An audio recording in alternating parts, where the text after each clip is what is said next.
Yeah, no kidding. Well, before we go, we should definitely plug your new book, One Shot at Forever. I was reading, I was reading about it. I haven't picked it up yet, but it sounded, you're doing a story on something that happened in 1971. What was the reporting process like going back to, is it Iowa or Illinois, and finding so much about something that happened 40 years ago?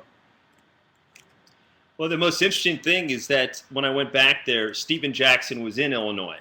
So I was able to interview Stephen for that internet dollar in Illinois as well. The book is based on an SI article I did. It's sort of Hoosiers for baseball. And going back there was fascinating because these are people who aren't in the public eye. I'm accustomed to talking to Tim Duncan and Greg Popovich. And here it's as if someone came up to you and said, Beckley, I want to do a big feature on that basketball game you played when you were 16 years old, and I want to break it down, and I want to really get into it. So that was a little surreal for these guys, I think. And being able to draw them out took a little while, and then to write a whole narrative around it. So, so it's pretty cool. It's definitely first time I've done a project like that.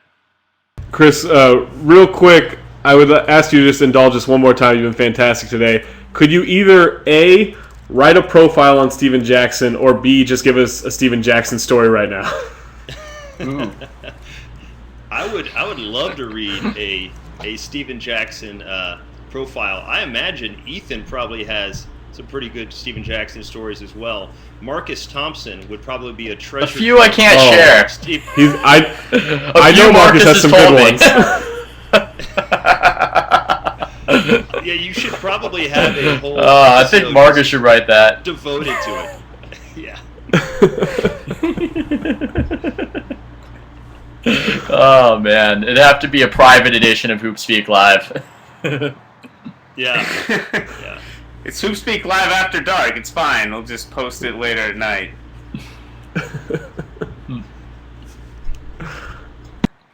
All right, Chris. Well, thank you so much for coming on. This was really, really great, and we all enjoy your work so much, so we really appreciate it.